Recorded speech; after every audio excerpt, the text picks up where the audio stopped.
All right, YouTube, welcome back. So I wanted to just educate you as April and I are being educated.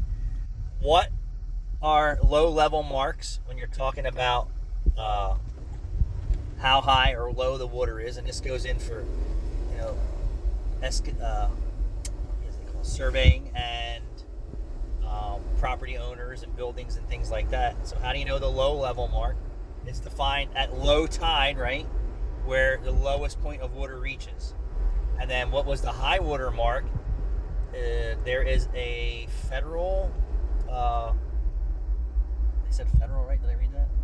Mm-hmm. Federal, that they come out and they mark the telephone poles. And that's what those straps, those bands of metal on the telephone pole mean, is they're the high water marks, and they change in different areas. So if you're in a flood zone, right, and you're gonna see on the telephone poles that it may have been 1 foot from grade, 2 foot from grade, 3 foot from grade, 4 foot from grade. So when you're down the shore, you'll see that there's multiple straps on those poles, right? And now we're here out in Pennsylvania, and you're going to see telephone poles that they're basically about 3 foot high and seem to be consistent there. So that's how you know what the high level water mark is, and now you know how they define the low. It's low tide, the lowest point of the water in the stream, the lake, or the river, or the ocean. It was pretty interesting to know that. Yeah.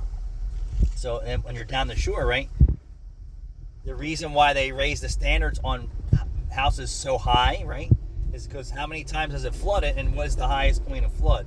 So then you have to build your house above the flood line. Makes sense. The most current flood line. So if it hasn't flooded in probably 100 years, would they lower that? I'm not really sure. But if you look at your telephone poles, they're going to have those metal straps on it, and that's going to tell you your highest point of flood rate.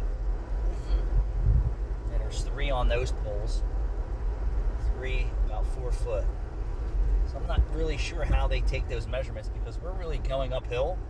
And for it to flood at this elevation, I want to just give you, maybe we can pull over. Like, we're at the top of the hill. We're going to pull over. We are at the top of the hill, and that yellow marker right there, I'm going to zoom in. That yellow marker is what they're saying the flood line is. So that's at least 6 or 7 foot above the asphalt. So I don't see how that they even come up with that math, but that's the way it is. All right.